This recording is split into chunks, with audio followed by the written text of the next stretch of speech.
look at the history of whiskey in the United States, the first distilled spirit made in the United States would have been brandy. The Dutch came over, but as the Scotch and Irish settled the East Coast, the grain that grew best along there was rye. So the first American whiskey was rye whiskey.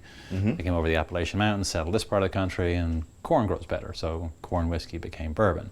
There was always kind of an undercurrent of rye, and as people get more aware of what's out there, they're saying what else is out there. And rye was a teeny tiny part of the market. It's still a pretty small part of the market, but it's growing just as fast as the rest of it, and that's why there's more barrels available. And again, we've been making Rittenhouse. Our Rittenhouse has been on the market for ever. We used to make it, I don't know, a few days a year, and now we're making it a couple of days a month.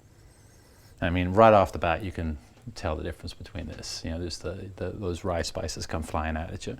Yeah, you can really, you can get the difference right away. Yeah, right off the nose.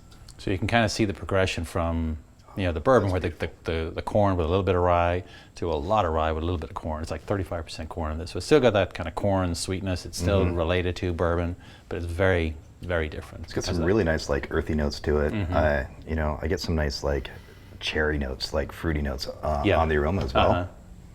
And those rye kind of baking spices. Yeah, it's almost like chocolate cake, So again, this one will be Rittenhouse, which bottle and bond's are 4 years old, 100 proof. The Bottle and Bond Act was actually passed in 1897, and kind of fun fact, it was the first consumer safety legislation passed, because back then you had these rectifiers who were mixing up God knows what to make whiskey, and the consumer had no idea what was in the bottle.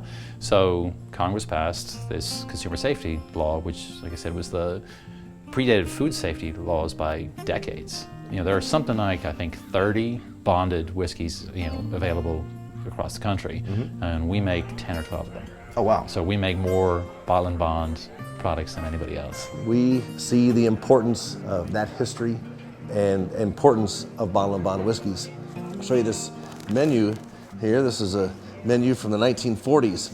It shows how coveted bottle and bonds were back then, because here is a price for straight drinks and highballs. Bourbon was 40 cents a glass, but bonded bourbon is 60 cents a glass. Everyone's making high quality, safe products these days, but it's kind of cool to have that tie to history and to really have it as part of our identity. And we are known for high quality whiskeys, but again, the bottle and bond products, really, there's a certain extra cachet to them.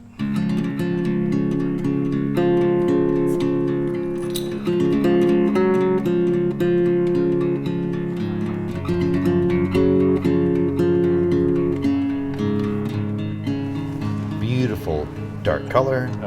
I think you really get the character of the barrel as it comes through. It's not extremely different. No, but right? it's like but it showcases the barrel component more than anything. I think so. Yeah, it's a little sharper, You get that spice character. You get a little bit of the earthiness. A little bit of that, chocolate cake. Coming through. 4-year-old 100 proof bottle and bond rye whiskey. So this one's got 51% rye in the mash bill. All right. Right away, I get that same oak, from the spirit. It's crazy how that carries over like that. We've done rye variants in the past. We've done cherry rye, vanilla rye. This is the first year that we've been able to showcase the actual barrel. There's nothing behind this beer. This is the original Bourbon County Stout. We're really just focusing on that Rittenhouse rye character coming through. Rittenhouse is one of our, it's such a good example of the Heaven Hill House style, of really well-made whiskey that people really enjoy. And again, to see that brought out in a beer is just clever and cool. So we're pleased to be able to showcase it. So.